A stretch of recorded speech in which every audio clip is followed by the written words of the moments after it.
లారా దత్త చెప్పిన క్లారిటీ ఏంటో తెలుసుకుందామా?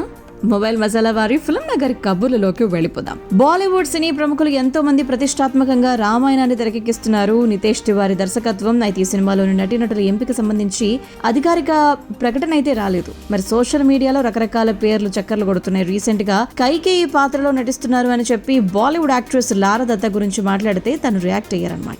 రామాయణపై వస్తున్నటువంటి చాలా రూమర్స్ నేను వింటున్నాను. వాటి గురించి ఏం పట్టించుకోవాల్సిన అవసరం లేదు. వాటిని వినటం నాకు ఆనందాన్ని ఇస్తోంది. ఎందుకంటే అంత గొప్ప సినిమాలో నటించాలని చెప్పి అందరూ కోరుకుంటారు. అవకాశం ఇస్తే అందులోనూ చాలా పాత్రలు చేయడానికి నేను సిద్ధంగా ఉన్నాను. శూర్పణఖ, మండోదరి, కైకేయి వీటిలో ఏ పాత్ర ఇచ్చినా నేను పోషిస్తాను అంటూ లారా దత్త చెప్పడం జరిగింది. కిందలో రాముడి పాత్రలో రణ్బీర్, సీతగా సాయి పల్లవి, రావణాసురుడిగా యశ్ ఉంటే హనుమంతుడిగా సన్నీ, కైకేయిగా లారా దత్త, శూర్పణఖగా రకుల్ అంటూ పేర్లైతే ప్రస్తుతానికి వినిపించడం జరిగింది. కొందరు క్లారిటీ అయితే కనుక ఇచ్చేశారు. ఇంకొన్ని పాత్రలకు సంబంధించి ఒఫీషియల్ అనౌన్స్మెంట్ వచ్చే వరకు నిజానిజాలు మనం చెప్పలేం.